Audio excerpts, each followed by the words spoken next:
नमस्कार, आप देख रहे हैं राष्ट्र प्रथम और मैं हूं आपके साथ में शोभित पाठक। बात विपक्ष की कार्यक्रम में आप सभी का बहुत बहुत स्वागत है। इस कार्यक्रम का मुख्य उद्देश्य देश में गुमनाम हो रहे विपक्ष के मुद्दों को उठाना है। हालांकि हम वर्तमान सरकार के द्वारा अच्छे कामों का भी जिक्र करेंगे। इस कार्यक्रम में हम समय समय पर कुछ मेहमानों को भी शामिल करेंगे। आपको बता दें कि देश में कई ऐसे मजबूत मुद्दे हैं जिन पर आज बात होना बंद हो गई है या फिर उन मुद्दों पर बात ना के बराबर होती है। विपक्षी सरकारों का अपना एक अलग तंज है और वो तंज ये है कि हमारी आवाज को दबाया जा रहा है। अब ऐसे में सवाल उठता है कि आप वास्तव में उनकी आवाज को दबाया जा रहा है, ये भी एक बड़ा सवाल है। अब ऐसे में वर्तमान सरकारों की हम बात करें तो सरकारों की तरफ से साफ किया जाता है कि समस्या कोई भी हो, हम उस समस्या को दूर करने के लिए भरकश प्रयास करते हैं या कर रहे हैं, जिससे उस समस्या को दूर किया जा सके। फिलहाल काफी कुछ है बात करने को लेकर, तो आज हम कार्यक्रम की शुरुआत करेंगे शिवपाल सिंह की राजनीतिक सफर के बारे में और अखिलेश यादव से जो उनके मतभेद हुए हैं इस पर भी विस्तार से आज बात करेंगे। यूपी के पूर्व मुख्यमंत्री मुलायम सिंह यादव के छोटे भाई शिवपाल यादव का जन्म 6 अप्रैल 1955 को इटावा के सैफई में हुआ था। उन्होंने जन संघर्षों में भाग लेना और नेतृत्व करना मुलायम सिंह यादव से ही सीखा था। शिवपाल यादव जसवंत नगर सीट से कई बार विधायक भी बने। मुलायम की सरकार में सबसे कद्दावर मंत्री भी बने। मायावती सरकार के कार्यकाल में 5 मार्च 2012 तक प्रतिपक्ष के नेता भी रहे। शिवपाल सिंह यादव ने गांव की प्राथमिक पाठशाला से पूर्व माध्यमिक शिक्षा ग्रहण की और हाई स्कूल व इंटरमीडिएट की शिक्षा जैन इंटर कॉलेज करहल मैनपुरी से की। स्नातक की पढ़ाई के डिग्री कॉलेज इटावा और लखनऊ विश्वविद्यालय से बीपीएड की परीक्षा उन्होंने उत्तीर्ण की। शिवपाल सिंह यादव का जो विवाह है वो 23 मई 1981 को हुआ था और इनकी पत्नी का नाम सरला यादव है। शिवपाल यादव की एक बेटी डॉक्टर अनुभा यादव और एक बेटा आदित्य यादव भी है। शिवपाल 1988 से 1991 और फिर 1993 में जिला सहकारी बैंक इटावा के अध्यक्ष चुने गए थे। 1995 से लेकर 1996 तक इटावा के जिला पंचायत अध्यक्ष भी रहे और इस बीच 1994 से 1998 के अंतराल में उत्तर प्रदेश सहकारी ग्राम विकास बैंक के भी अध्यक्ष का उन्होंने दायित्व संभाला था। समाजवादी पार्टी की राजनीति में चाचा शिवपाल सिंह यादव और भतीजे अखिलेश यादव के मतभेद 7 साल पहले सार्वजनिक हो गए थे। तब से दोनों कई बार दूर हुए और कई बार पास भी आए। सगे चाचा भतीजे के बीच सियासी संबंध बनते बिगड़ते भी रहे, पर पहली बार अखिलेश ने चाचा शिवपाल यादव को सपा से आजाद कर दिया था। 4 साल पहले खुद शिवपाल ने सपा से अलग होकर प्रसपा लोहिया बनाई थी। शायद इसलिए भतीजे अखिलेश यादव के जहां चाहे जाए वाले संदेश का जवाब देते हुए शिवपाल ने कहा कि मैं तो हमेशा से आजाद था। आपको बता दें कि मुलायम सिंह के परिवार की छोटी बहू अपर्णा पहले से ही भाजपा में जो है वो शामिल हो चुकी हैं। अब शिवपाल भाजपा के करीबी जाते देखे जा रहे हैं। वो लगातार सपा की साइकिल से ही विधायक बनते आ रहे हैं। सपा से अलग होने के बाद क्या वह अपनी विधानसभा सदस्यता छोड़ेंगे, यह भी सवाल अब अहम हो गया। खास बात यह है कि सपा ने शिवपाल को पार्टी से निकाला नहीं है, बल्कि बाहर जाने का खुद ही रास्ता दिया है। आपको बता दें कि असल में सपा सरकार में रहते हुए शिवपाल व अखिलेश के रिश्ते 2015 से ही बिगड़ने लगे थे और अगले साल मतलब कि 2016 में पारिवारिक विवाद व सत्ता संघर्ष के चलते हालात और खराब हो गए। विधानसभा चुनाव के मौसम में 1 जनवरी 2017 को अखिलेश यादव ने खुद ही सपा के कमान संभाल ली और शिवपाल पार्टी में सभी पदों से हटाकर किनारे कर दिए गए। अलबत्ता वह सपा से ही चुनाव लड़े और विधायक भी बने। 2019 के लोकसभा चुनाव से पहले शिवपाल ने सपा छोड़कर अपनी पार्टी प्रसपा लोहिया बना ली थी। अपनी पार्टी से वो फिरोजाबाद लोकसभा चुनाव लड़े लेकिन जीत नहीं पाए और इस साल 2022 के चुनाव के वक्त अखिलेश शिवपाल के घर गए और अपनी पार्टी में उन्हें शामिल कर लिया था। इस कारण शिवपाल ने अपनी रथ यात्रा छोड़ दी थी और सपा के टिकट पर चुनाव लड़े और जीत भी हासिल की। लेकिन उससे प्रसपा यानी कि उनकी खुद की ही पार्टी कमजोर हो गई थी। इस बीच सपा से उनकी दूरियां बढ़ना भी शुरू हो गई थी। सपा ने उन्हें पार्टी विधानमंडल की बैठक तक में नहीं बुलाया। तब तक राष्ट्रपति चुनाव आया तो शिवपाल को सपा ने बुलाया नहीं, तो वह खुलकर एनडीए प्रत्याशी के पक्ष में आ गए और उन्हें वोट दिया।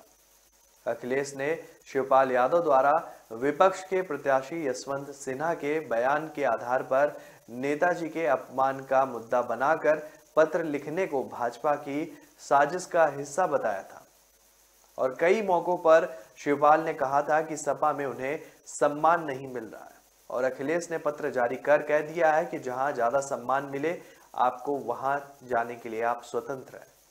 शिवपाल यादव से जुड़ा हुआ एक बयान भी है, हम चाहेंगे कि आप वो सुने।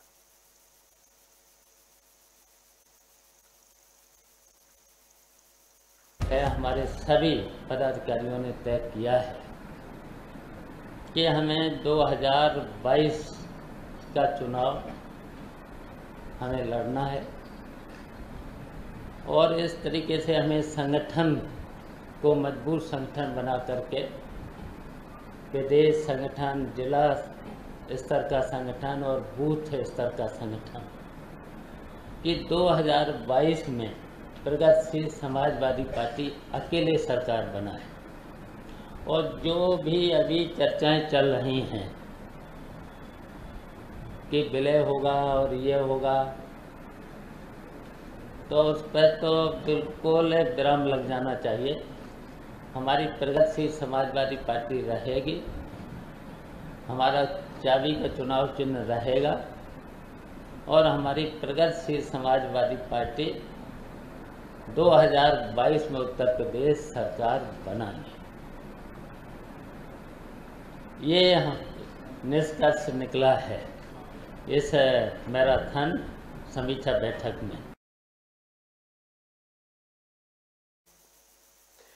तो ये बयान आप सुन रहे थे, ये बयान उस समय का है जब विधानसभा चुनाव उत्तर प्रदेश में होने वाले थे और उसको लेकर ये भी अटकलें लगाई जा रही थी कि समाजवादी पार्टी के साथ में प्रगतिशील जो समाजवादी पार्टी है उसका विलय हो जाएगा और ये अंत में जो है चुनाव वो सपा की ही टिकट पर लड़े शिवपाल यादव। लेकिन ये बयान उससे पहले का जब वो कह रहे हैं कि प्रगतिशील समाजवादी पार्टी किसी के साथ में उसका विलय नहीं होगा, हम अकेले दम पर जो है उत्तर प्रदेश में चुनाव लड़ेंगे और सरकार बनाएंगे। बड़े बड़े दावे भी किए गए शिवपाल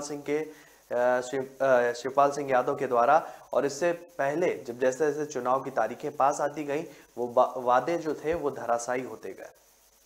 हरिओम यादव से मुलाकात होने पर शिवपाल यादव ने कहा था कि वो हो सकता है कि बहुतों को अच्छा भी लगा हो, कुछ ना कटाक्ष भी समझा हो, लेकिन अखिलेश यादव को तो नागवार ही गुजरा होगा।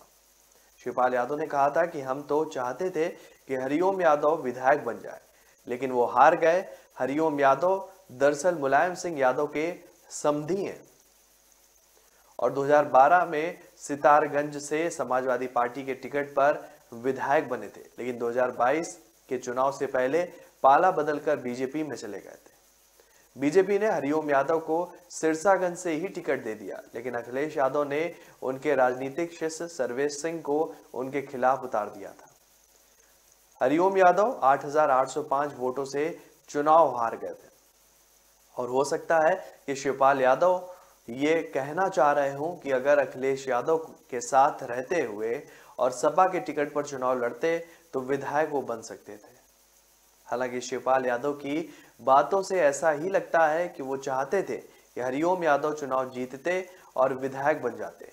ऐसा तभी हो पाता जब वो समाजवादी पार्टी के उम्मीदवार को शिकस्त दे दिए होते। मुमकिन है कि भागवत कथा का प्रभाव हो या फिर शिवपाल ने प्रसंग का राजनीतिक इस्तेमाल करने की कोशिश की हो। अच्छे बुरे समय को लेकर समझाते हुए शिवपाल यादव ने कहा कि आम जन ही नहीं बल्कि भगवान के सामने भी कभी कभी विषम परिस्थितियां आती हैं, कई तरह के संकट आते हैं, लेकिन अंत में जीत सत्य की ही होती है। एक बयान और है शिवपाल सिंह से जुड़ा हुआ, हम चाहेंगे कि वो आप सुने।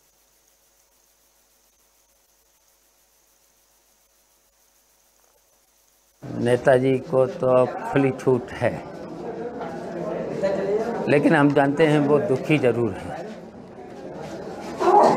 और मेरे साथ भी हैं, मुझे आशीर्वाद भी दिया है और उन्हीं के इजाज़त से मैंने पार्टी बनाई है। लेकिन अब उनके पार्टी का मोह है, उन्होंने जो पार्टी बनाई है, पार्टी तो नेताजी ने बनाई और नेताजी के साथ हम भी रहे, तो इतनी बड़ी पार्टी बनाई है और उन्होंने प्रयास भी किया था कि पूरा परिवार एक रहे। मैंने तो कहा था कि देखिए, सेकुलर जो पार्टियां हैं अगर गठबंधन बनाती हैं तो मुझे भी शामिल कर लो। मैंने अखिलेश से भी हाल पहुंचाया था कि भाई इस मोर्चे में मुझे भी कर लो, लेकिन हमारी पार्टी रहेगी। अब हम पार्टी बना चुके हैं तो हमारी पार्टी रहेगी, मुझे भी दे दो कुछ सीटें, हम मोर्चे में शामिल हो जाएंगे। उसके बाद हमने देखिए सेकुलर पार्टी जो भी हैं, और हमारे पास कम से कम 50 दल हैं, छोटे छोटे दल, 50 से ऊपर हमारे दल हैं जिन्होंने मुझे समर्थन दिया है। उसके बाद हमारा प्रयास है कि कांग्रेस से भी सेकुलर पार्टी है, हम चाहते हैं कि उससे भी हमारा गठबंधन हो जाए। तो महाभारत के किरदारों का हवाला देकर शिवपाल यादव ने अखिलेश यादव को नसीहत देने की भी कोशिश की थी। शिवपाल यादव के मुताबिक धर्मराज युधिष्ठिर को शकुनी से जुआ नहीं खेलना चाहिए था। अगर जुआ खेलना ही था तो दुर्योधन के साथ खेलते। अब यह भी सच है कि वो शकुनी ही थे जो महाभारत करा दिए। महाभारत में युधिष्ठिर जुए में हार गए और यूपी चुनाव में अखिलेश यादव हार गए। तो क्या शिवपाल यादव अखिलेश यादव को बीजेपी ने न टकराने को कह रहे थे, या फिर जैसे जो है स्वर्गीय मुलायम सिंह यादव कांग्रेस और मायावती के साथ गठबंधन के खिलाफ हुआ करते थे, शिवपाल यादव भी जयंत चौधरी और ओम प्रकाश राजभर के साथ अखिलेश के चुनावी गठबंधन पर टिप्पणी कर रहे थे। शिवपाल यादव ने चुनाव से पहले ही अखिलेश यादव को नया नेताजी मान लिया था और अब हनुमान की मिसाल देकर शायद ये कहने की कोशिश कर रहे हैं कि वो राम जैसे भी हैं। जैसे कि चिराग पासवान बिहार चुनाव के दौरान अपने और प्रधानमंत्री नरेंद्र मोदी के रिश्तों को समझाने की कोशिश कर रहे थे। समाजवादी पार्टी में मुलायम सिंह यादव को नेताजी कहा जाता था और शिवपाल यादव के अखिलेश यादव को नेताजी बताने का मतलब नेतृत्व स्वीकार करना ही समझा गया। आपको बता दें कि शिवपाल यादव खुद के समाजवादी पार्टी का विधायक होने का दावा कर रहे थे, क्योंकि वो उसी के चुनाव निशान पर जसवंत नगर सीट से विधानसभा पहुंचे थे। लेकिन अखिलेश यादव उनको गठबंधन साथी ही मानते थे। शिवपाल यादव का अलग ही पैतरा नजर आ रहा था और ये समझना मुश्किल हो रहा था कि वो चाहते क्या है। शिवपाल से रामायण और महाभारत के किस्से सुनने के बावजूद अखिलेश को अपने चाचा में हनुमान से ज्यादा विभीषण होने का संदेह जागृत हो गया। अखिलेश यादव को विधायक दल की बैठक में समाजवादी पार्टी का नेता चुना गया। आजमगढ़ लोकसभा सीट से इस्तीफे के बाद ही ये साफ हो गया था कि अखिलेश यादव ही विधानसभा में विपक्ष के नेता की भूमिका निभाना चाहते हैं। 2017 में जब बीजेपी की सरकार बनी थी तो राम गोविंद चौधरी नेता प्रतिपक्ष बने थे, लेकिन अखिलेश यादव ने इस बार खुद ही लड़ाई के मैदान में उतरने का फैसला किया और खुद विपक्ष की कमान अपने हाथों में ली। एक बयान और भी है, हम चाहते हैं कि वो आप सुने। नेताजी के पास में मुख्यमंत्री अखिलेश यादव और हम लोग आजम भाई से लेकर के अभी बैठे थे, तो नेताजी का मुझे आदेश मिला है कि अखिलेश यादव और श्री राम गोपाल जी को तत्काल प्रभाव से अभी बहाल किया जाता है और उनका निष्कासन रद्द किया जाता है और सभी हम सब लोग मिलकर के सांप्रदायिक ताकतों से सब लोग मिलकर के लड़ेंगे और पुनः उत्तर प्रदेश में समाजवादी पार्टी की पूर्ण बहुमत की सरकार बनाएंगे। ये आदेश मिला है मुझे और हम लोग मिलकर के लड़ेंगे और सब लोग बातचीत करके सब प्रत्याशी तय कर लेंगे और तय करके सब लोग मिलकर के 2017 के चुनाव में जाएंगे और उत्तर प्रदेश में पूर्ण बहुमत की सरकार फिर से बना लेंगे। अब सभी बातें खत्म हो गई हैं, सब लोग मिलकर के चुनाव में जाएंगे और पूर्ण बहुमत के उत्तर प्रदेश में पुनः फिर सरकार बनाएंगे। तो लगातार वो कहते रहे कि अब सब कुछ जो खत्म हो रहा था वो अब सब सही हो गया है, अब हम लोग साथ मिलकर चुनाव लड़ेंगे और सरकार बनाएंगे। हालांकि ऐसा जो है वर्तमान में होता नहीं दिखा और समाजवादी पार्टी दूसरे नंबर की पार्टी उत्तर प्रदेश में कहलाई। विधायक दल की बैठक में समाजवादी पार्टी के सारे विधायक पहुंचे थे, लेकिन शिवपाल यादव को बुलावा नहीं मिला था। ऐसा भी नहीं कि ये सिर्फ शिवपाल यादव के साथ था, डिप्टी सीएम केशव प्रसाद मौर्य को हराने वाली पल्लवी पटेल को भी नहीं बुलाया गया था। शिवपाल यादव का कहना था कि वो तो समाजवादी पार्टी के ही विधायक हैं। मीडिया से बातचीत में शिकायती लहजे में कहते हैं कि मैं तो सपा का ही विधायक हूँ। पिछले 2 दिनों से विधायक दल की बैठक में जाने का इंतजार कर रहा था, लेकिन हमें नहीं बुलाया गया।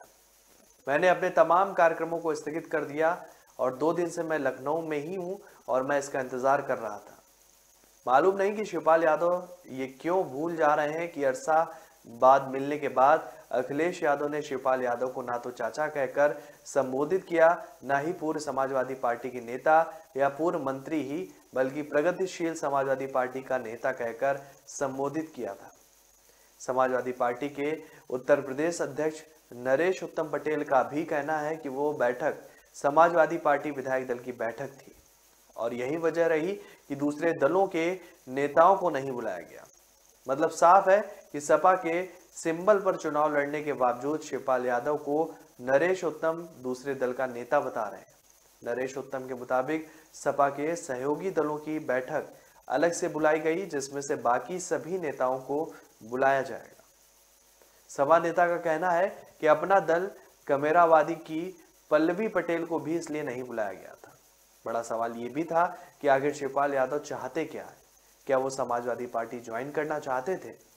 क्या यही सोचकर शिवपाल यादव ने अखिलेश यादव के साथ गठबंधन में एक ही सीट पर समझौता कर लिया था? क्या अपनी किसी खास रणनीति के तहत शिवपाल यादव ने सपा के टिकट पर चुनाव लड़ना स्वीकार कर लिया था? बहुत सारे ऐसे सवाल हैं जिनका जवाब अभी तक स्पष्ट नहीं हो पाया। तकनीकी तौर पर भले ही वो सपा के विधायक हो, भले ही विधानसभा में उनको समाजवादी पार्टी के विधायकों के साथ बैठने की जगह दी जाए, लेकिन व्यवहारिक तौर पर तो ये समझना थोड़ा मुश्किल हो रहा है कि शिवपाल यादव को सपा विधायक की बैठक में शामिल होने की इतनी बेचैनी क्यों थी। अगर उस बैठक में जयंत चौधरी या ओम प्रकाश राजभर नहीं गए तो शिवपाल को ऐसी कोई अपेक्षा क्यों थी? ये सब देखकर तो यही लगता है कि अखिलेश यादव का अब भी शिवपाल यादव पर यकीन ना होना स्वाभाविक था। अगर शिवपाल यादव किसी और रणनीति पर काम नहीं कर रहे होते तो चुप भी रह सकते थे। भला मीडिया के सामने आकर ये दावे करने की क्या जरूरत उन्हें पड़ी थी? एक बयान और भी है इसी मामले से जुड़ा हुआ, हम चाहेंगे कि वो आप सुनें। सरकार का काम बहुत अच्छी तरीके से चल रहा था, पार्टी के संगठन का काम बहुत अच्छा चल रहा था। सारे देश के अखबार, चैनल और जनता ये कह रही थी कि समाजवादी पार्टी सत्ता में आने जा रही है। उस वक्त पार्टी के 2 व्यक्तियों ने साजिश करके पार्टी के तत्कालीन प्रदेश अध्यक्ष अखिलेश यादव को अध्यक्ष पद से हटवा दिया और पार्टी में एक संकट पैदा करने की स्थिति कायम हो गई। उसके बाद से जो कुछ हुआ वो सब आपके सामने है। फिर जिस तरीके से पार्टी में टिकटों का बंटवारा होने लगा और उससे पहले ही बहुत सारे लोगों को पार्टी से निष्कासित कर दिए गए। माननीय नेताजी के आदेश के बाद भी ये निष्कासन वापस लिया जाए, पार्टी के प्रदेश अध्यक्ष ने राष्ट्रीय अध्यक्ष के लिए आदेश को नहीं माना और किसी भी व्यक्ति को वापस नहीं लिया। पार्टी के प्रदेश अध्यक्ष मनमाने तरीके से नेताजी के नाम पर फैसले लेते रहे, असंवैधानिक फैसले लेते रहे। पार्टी के पार्लियामेंट्री बोर्ड की कोई मीटिंग नहीं बुलाई गई। इसके बाद भी पार्टी के उम्मीदवारों का डिक्लेरेशन होता रहा। कई जगह ऐसे लोगों को पार्टी की टिकट दे दी गई जो पार्टी के आज भी मेंबर नहीं है, जो पार्टी के खिलाफ रहे, जिनकी जमानतें भी नहीं बन सकती हैं। इशारा साफ था, ये लोग किसी कीमत पर नहीं चाहते थे कि अगली सरकार समाजवादी पार्टी की बने और फिर से अखिलेश यादव मुख्यमंत्री बने। ये अधिवेशन सर्वसम्मति से उत्तर प्रदेश के माननीय मुख्यमंत्री श्री अखिलेश यादव जी को समाजवादी पार्टी का अध्यक्ष, राष्ट्रीय अध्यक्ष चुनता है।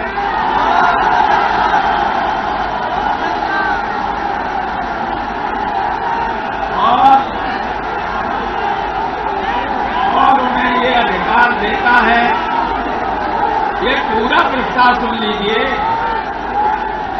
और उन्हें ये अधिकार देता है कि वो समाजवादी पार्टी की राष्ट्रीय कार्यकारिणी, संसदीय पार्लियामेंट्री बोर्ड और देश के सभी राज्यों के संगठनों को आवश्यकता अनुसार गठित करें। तो निश्चित ही तौर पर एक वीडियो था, ये राम गोपाल यादव का था। ये उस समय का था जब विवाद जो है वो चरम पर था शिवपाल यादव और अखिलेश यादव का, और उस दौरान उन्होंने मंच से सार्वजनिक रूप से घोषणा कर दी थी कि अखिलेश यादव के साथ ही हम सभी राजनीतिक दांव पेच खेलेंगे। 2017 के चुनाव से पहले समाजवादी पार्टी में चल रहे झगड़े के दौरान स्वर्गीय मुलायम सिंह यादव बार बार कहा करते थे कि शिवपाल यादव को अखिलेश यादव ने साथ नहीं रखा तो पार्टी टूट जाएगी। अखिलेश यादव अपनी मुहिम में लगे रहे और अपनी रणनीति के तहत काम करते रहे। जब अखिलेश यादव को पूरी तरह पार्टी पर कब्जा हो गया तो खुलकर सामने आ गए और पता चला कि शिवपाल यादव तकरीबन अकेले ही रह गए।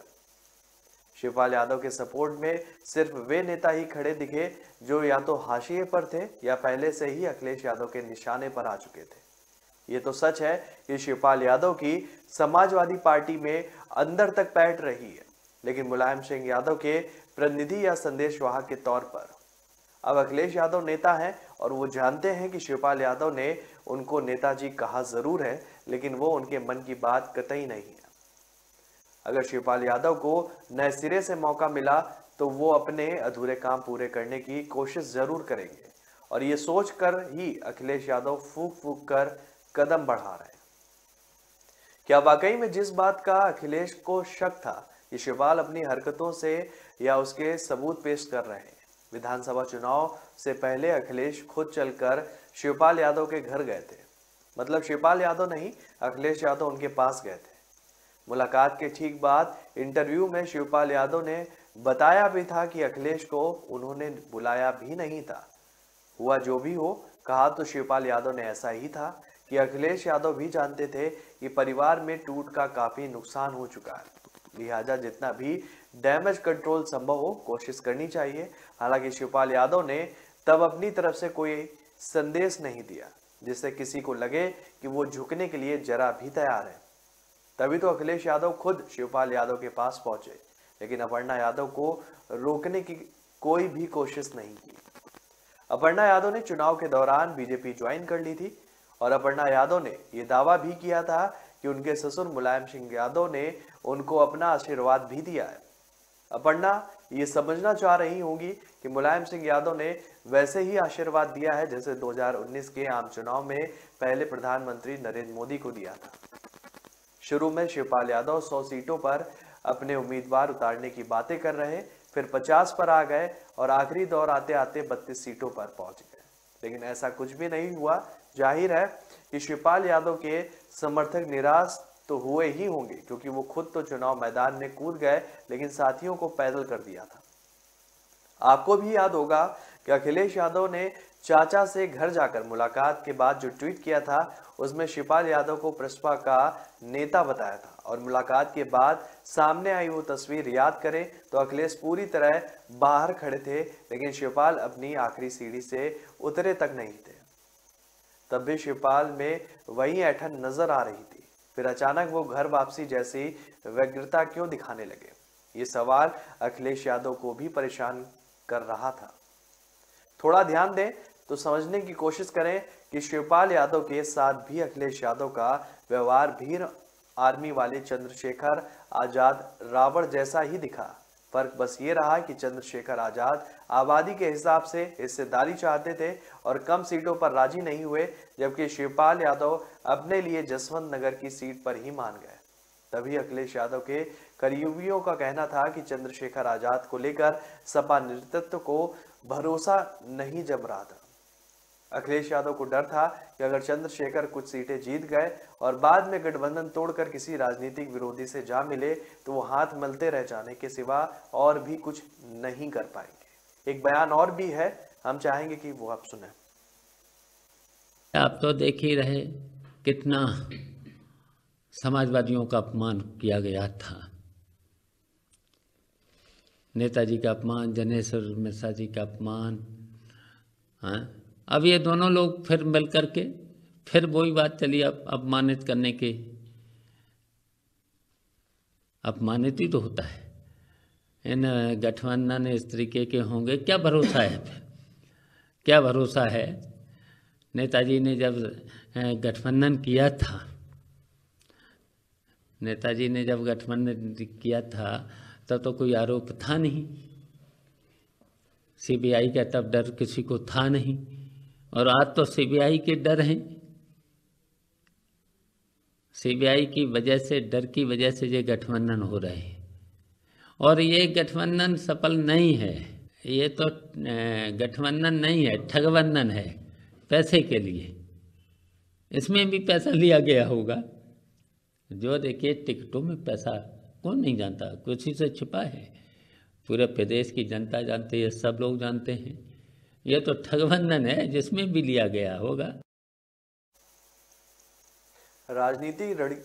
रणनीतिकारों का यह भी कहना है कि अखिलेश यादव को शिवपाल यादव में अमर सिंह का अक्स नजर आने लगा है। अमर सिंह को तो अखिलेश यादव भारी बताया करते थे, भला सगे चाचा शिवपाल यादव के लिए तो ऐसी जो है बातें भी अब वो उनके जहन में आने लगी हैं। लेकिन शिवपाल यादव ऐसी चीजों के लिए उन्हें न्योता क्यों दे रहा है? लगातार एक के बाद उठापटक हमने देखी और जिसके बाद में धरातल पर आज स्थिति जो है आज भी बदली हुई है। नेता जिस तरीके से शिवपाल यादव अपने मजबूती कद्दावर शख्सियत पर कभी मुलायम सिंह के सीधे हाथ कहे जाते थे, आज वो भी एक मजबूत छत को तलाशना चाहते हैं। और अब मुलायम सिंह के निधन के बाद अब ये भी बात जो है शामिल आ रही है कि क्या अखिलेश या शिवपाल यादव एक साथ आएंगे या क्या अभी भी उनकी राहें जो हैं वो जुदा जुदा होंगी। ये भी आने वाले दिनों में, कुछ दिनों में भी साफ हो सकता है, क्योंकि समाजवादी पार्टी का अब मेन प्रतिनिधित्व अगर करेंगे तो वो अखिलेश यादव होंगे, क्योंकि कहीं ना कहीं सपा संरक्षक की भूमिका में मुलायम सिंह यादव भी अपने निर्णयों को अभी भी जो है दिया करते थे और लगातार अपने निर्णयों की वजह से समाजवादी पार्टी में अखिलेश को कुछ गुंजाइश भी करनी होती थी। लेकिन अब समय परिवर्तित हो चुका है, मुलायम सिंह यादव अब नहीं है, तो अब ऐसे में जो समाजवादी पार्टी की साइकिल का पहिया है उसको और मजबूती से उत्तर प्रदेश में चलाने की जिम्मेदारी अखिलेश यादव की ही होगी। निश्चित तौर पर कह सकते हैं कि शिवपाल यादव वो भी अब चाहेंगे कि आपसी मतभेद को भुला दिया जाए और फिर से जो है अखिलेश यादव उनके करीब आ जाएं। लेकिन अब ये तो आने वाला वक्त ही बताएगा कि करीब कितने आ पाएंगे।